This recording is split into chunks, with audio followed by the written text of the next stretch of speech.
जो हमारे यहाँ पर भक्ति परंपरा ने जन्म लिया, उसका परिणाम क्या हुआ। तो एक मौलाना अल्ताफ़ हुसैन हाली हुए हैं, उन्होंने 1879 में एक शेर लिखा, वो मैं पढ़ूंगा। आप में से मेरे को लगता है अधिकांश ने सुना होगा। वो दीन हिजाजी का बेबाक बेड़ा, यानी इस्लाम जब उठा तो उसका बेड़ा वो ज़बरदस्त था। निशा जिसका अक्साए आलम में पहुंचा, मज़ाहिम हुआ कोई खतरा ना जिसका, कहीं वो रुका नहीं। ना अम्मा में टिटका ना कलज्जुम में झिझका, यानी अरब की खाड़ी और लाल सागर को पार करता हुआ किए पै सिपर जिसने 7 समुंदर, यानी 7 समुंदर को आकर पार करके वो भारत में पहुंचा। उसका क्या हाल हुआ। किए पै सिपर जिसने 7 समंदर, वो डूबा दहाने में गंगा के आकर, यानी यहाँ पर आकर वो ठिठक गया, वो डूब गया। ऐसा 1879 में ये हाली कह रहा है, क्योंकि उस समय तक 1857 हो चुका था। इस मुग़ल बादशाह ये बेदखल हो चुके थे, तो वो बहुत दुखी था और मुसलमानों को समझाना चाहता था कि आप लोग अपने अंदर सुधार लाइए। लेकिन ये हुआ कैसे। इस्लाम जब हिंदुस्तान के अंदर आया था तो बहुत क्रूरता से आया था, बल्कि पूरी दुनिया में फैला।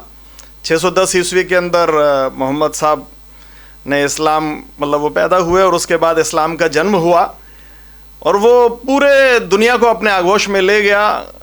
मेरे ख्याल से लगभग 800-900, यानी 9वीं 10वीं शताब्दी तक हिंदुस्तान में तो जब आके ठहरा है वो 1192 के बाद आके ठहरा है। उससे पहले 712 में मोहम्मद बिन कासिम का सिंध पर आक्रमण हुआ। ठीक है, सिंध ले गए वो, लेकिन फिर हमारे कश्मीर के राजाओं ने, ललितादित्य जी ने उसको रोक दिया, वो सिंध से आगे नहीं बढ़ पाए। लेकिन हाँ, 1025 वो बहुत दुखद घटना हुई। अब 2025 है, मेरे को लगता है कि हिंदू समाज के इतिहास में इससे दुखद घटना कोई नहीं हुई होगी, जब सोमनाथ मंदिर को और महमूद गजनवी ने आके तोड़ा, उस शिवलिंग को उसने सीढ़ियों पे डाल दिया और बहुत अपमानित हुए हम। आज भी हम सब का हृदय उस घटना को याद करके रोता है। लेकिन फिर उसके बाद में भी एक लंबा पीरियड था। 1192 में मोहम्मद गोरी आ गया, पृथ्वीराज चौहान हार गए और उसके बाद में जो सारा सल्तनत काल कहते हैं और उसके बाद में मुग़ल, तो एक लंबा पीरियड इस्लाम के क्रूर आक्रमण को भारतवर्ष ने झेला है। लेकिन फिर ये हाली ऐसा क्यों बोल रहा है कि इस्लाम डूब गया, इस्लाम हार गया, ऐसा कैसे हुआ। इसके पीछे कौन सी ताकत थी। जो आदरणीय कुलदीप अग्निहोत्री जी ने बोला है, वो ताकत ये संत परंपरा की थी। तो वो दक्षिण से शुरू हुआ है, आलवार और नायनार संत हैं वहाँ से लेकर, लेकिन उत्तर भारत में जो संत परंपरा आगे बढ़ी है वो रामानंद जी के बाद में बढ़ी है। रामानंद जी के शिष्य तुलसी और सूरदास, कबीर और मीराबाई और भी असंख्य लोगों ने उनसे प्रेरणा ली है। इसी बीच में पंजाब में ये 10 गुरु परंपरा प्रारंभ होती है और उसके प्रथम गुरु नानक देव जी महाराज हैं और ये 1469 से लेकर और 1708, ये 239 साल का जो पीरियड है 10 गुरु परंपरा का, ये वास्तव में त्याग, तपस्या और शौर्य का एक लंबा काल है। उन्होंने पूरे देश में ना केवल भक्ति जगाई है, भक्त संत तो भक्ति करता है, लेकिन जैसा आदरणीय जगबीर जी बता रहे थे, छठे गुरु गोविंद सिंह जी, गुरु हरगोविंद सिंह जी महाराज, उन्होंने मीरी और पीरी, अर्जुन देव जी के पुत्र थे वो। तो उन्होंने देखा कि इस क्रूरता से हम केवल भक्ति से पार नहीं पा सकते हैं, तो मीरी और पीरी, संत सैनिक, इस परंपरा को उन्होंने प्रारंभ किया है। तो ये एक शौर्य की गाथा उसके बाद में चली है। गुरु अर्जन देव जी का बलिदान तो था ही, लेकिन गुरु हरगोविंद सिंह जी ने फिर कहा इसका मुकाबला करना पड़ेगा।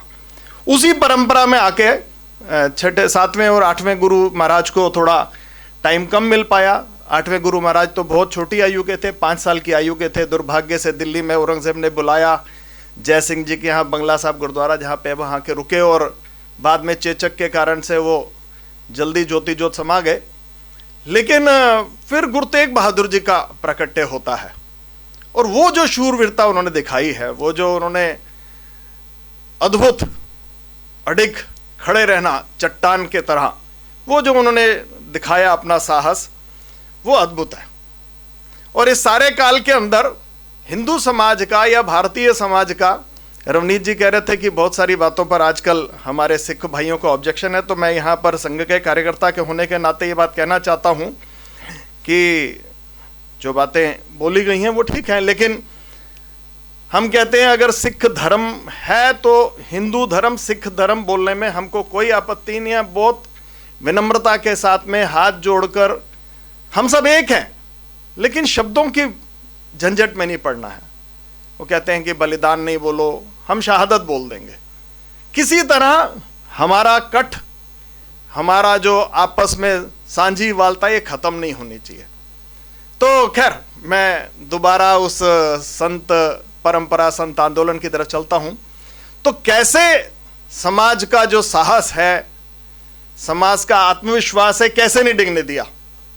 दिल्ली में राजा कोई भी होगा, तुलसी बोलते हैं, तुलसी बाबा ने बोला है हमारे तो राजा राम है, और बोलते हैं बोला राजा रामचंद्र की जय। यानी वो कहते राजा कोई भी है, हमारे राजा राम है। ऐसे ही 10 गुरु परंपरा के अंदर वो कहते बादशाह कोई भी होगा, लेकिन धन गुरु नानक ये सच्चे बादशाह हैं। आप देखिए समाज का मानस कैसे तैयार किया जा रहा है। वो राजा राम बोल रहे हैं, ये सच्चे बादशाह बोल रहे हैं। हम दिल्ली की सत्ता को नहीं मानते हैं, हमारे सच्चे बादशाह ये है। ये है समाज को तैयार करने का जो एक तरीका है, संतों की वाणी है। इसके कारण से बड़े बड़े साम्राज्य खड़े हो गए। वो विद्यारण्य जी महाराज ने हरिहर राय, बुक्का राय को प्रेरणा दी, वो वापस हिंदू बन गए। वो विजयनगर साम्राज्य कितना अद्भुत साम्राज्य खड़ा हो गया। शिवाजी महाराज समत गुरु रामदास से प्रेरणा लेकर खड़े हो गए। चैतन्य महाप्रभु ने कईयों को प्रेरणा दी। बंगाल का तो दृश्य ही बदल गया। स्वामी विवेकानंद हुए, रविंद्रनाथ टैगोर, बहुत सारी असंख्य और क्रांतिकारियों गढ़। ये जो पीछे ताकत है, ये संतों की ताकत है। ये जो 10 गुरु परंपरा है, ये कोई केवल संतों की वाणी नहीं है जो अब हमारे आदि ग्रंथ के अंदर और गुरु ग्रंथ साहब जी महाराज के अंदर लिख दी गई है। ये केवल भक्ति नहीं है, ये समाज को जगाने का एक सूत्र है जो संतों ने पिरोया है। मैं बहुत सारी बातें आपके पुस्तक पढ़ने के लिए छोड़ना चाहता हूं। वो त्यागमल जी से गुरु तेग बहादुर कैसे बने, करतारपुर की वो युद्ध की कथा है। आप पढ़िए, आपका सीना चौड़ा हो जाएगा। वो 13.5 साल का बालक, आप कल्पना करिए 7वीं 8वीं में पढ़ने वाला बच्चा, वो कैसे तलवार का जोहर दिखाता है। लेकिन उसके पीछे भी गुरु हरगोविंद जी महाराज जी की प्रेरणा है, जो मीरी पीरी उन्होंने अपने बच्चे को भी सिखाई, अपने बच्चों को सिखाई सबको। फिर उनकी यात्राएं हैं, पूर्वोत्तर भारत का उन्होंने दौरा किया है। गुरुगद्दी प्राप्त करने वाली घटना का जिक्र अभी कर रहे थे हमारे कुलदीप जी, तो वो बड़ी एक रोमांचकारी घटना है। वो मक्खन शाह लुभाना वो बोलता है गुरु लाधो रे गुरु लाधो, आप पढ़िएगा, अद्भुत घटनाएं हैं। और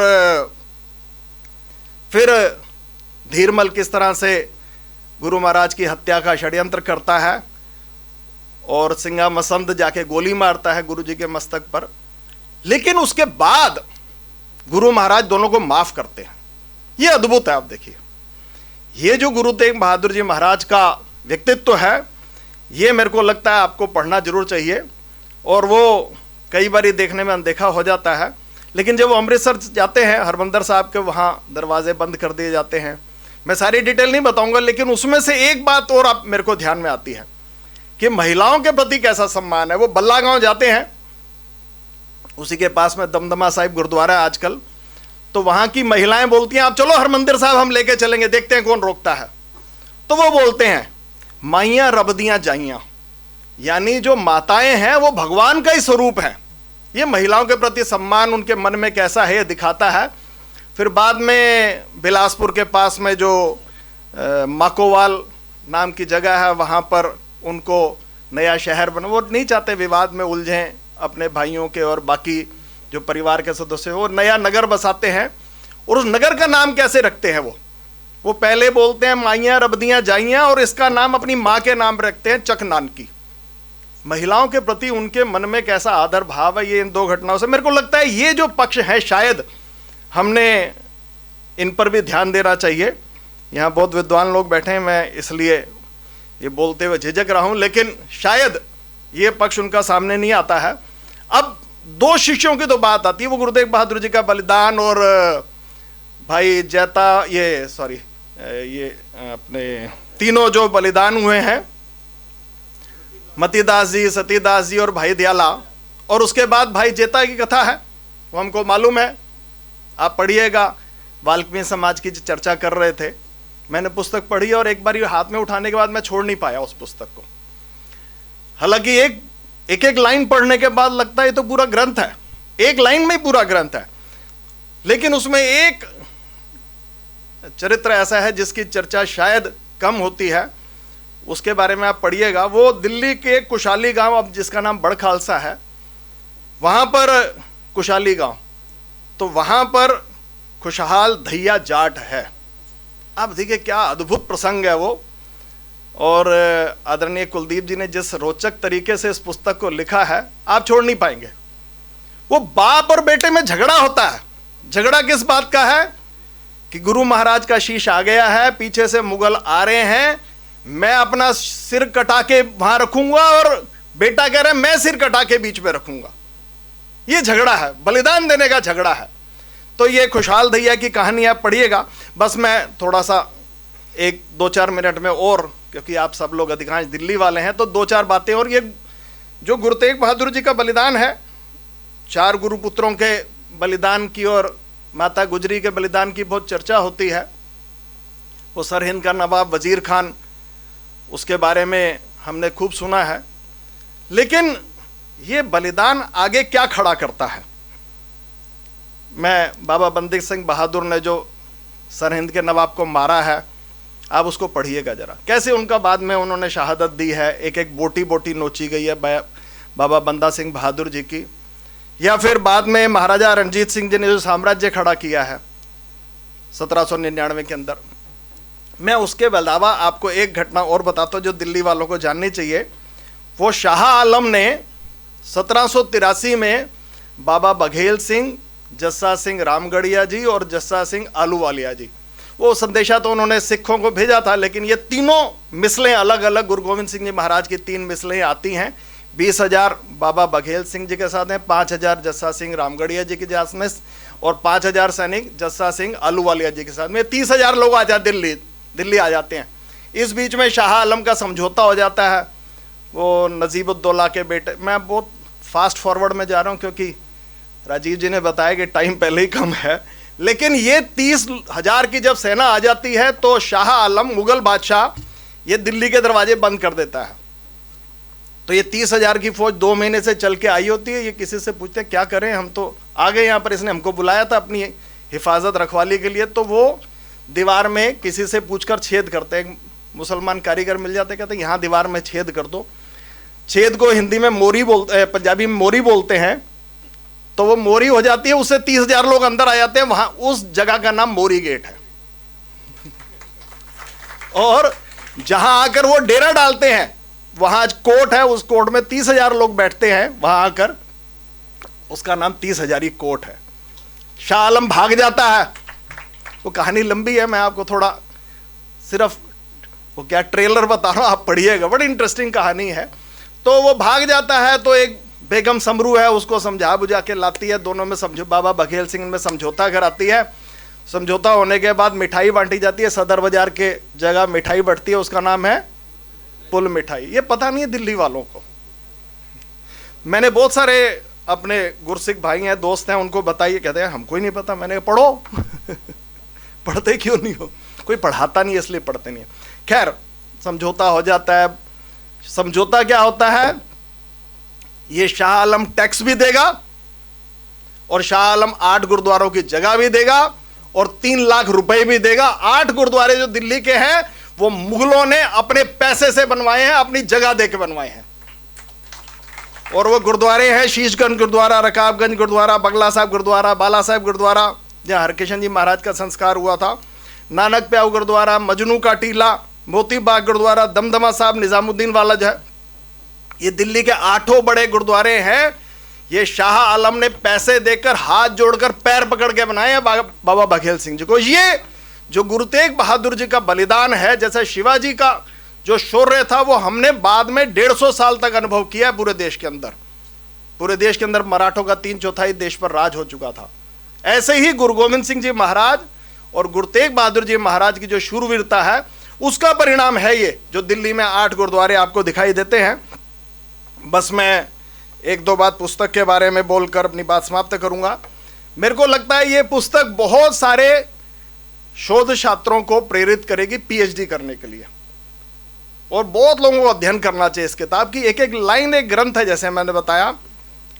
एक है इसमें रामायण और महाभारत के जो पात्र, पढ़िएगा रामायण और महाभारत के पात्रों का सप्त सिंधु, ये जो सारी एरिया है इसके साथ में क्या संबंध है।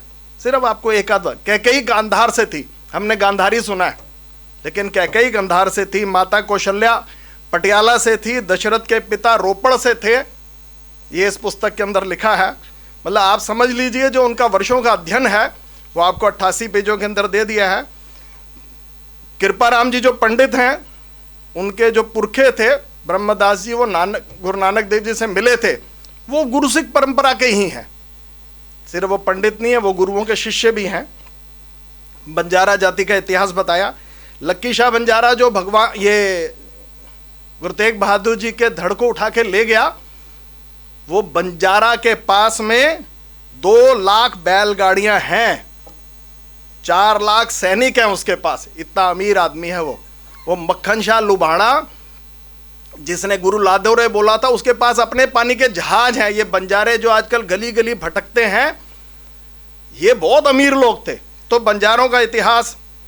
फिर 7वें पातशाह गुरु हरिराय जी ने दारा शिकोह की प्राणों की रक्षा, वो पुस्तक में लिखा है सारा, मैं आपको सिर्फ ट्रेलर्स बता रहा हूं। दारा शिकोह की प्राणों की रक्षा की। अगर दारा शिकोह भारत में औरंगजेब की बजाय बादशाह बन जाते तो क्या हिंदू मुसलमान में दुनिया समाप्त नहीं हो जाती? और हो सकता है इस्लाम का भारतीयकरण हो जाता और शायद पाकिस्तान बनता ही नहीं। इस पर रिसर्च होनी चाहिए। दारा शिकोह पर मेरे को लगता है कई पीएचडीज हो सकती हैं। बस अंत में गुरु महाराज के चरणों में निवेदन करता हुआ, जो चंडी दीवार में गुरु गोविंद सिंह जी महाराज ने कहा है, देह शिवा वर मोह है, शुभ कर्मन ते कबहु न डरूं, ये हम सब के लिए है। न डरूं और इसे जब जाए लड़ूं, अरे यानी दुश्मन से जब मैं जाके लड़ूंगा, निश्चय कर अपनी जीत करूं। बहुत बहुत धन्यवाद।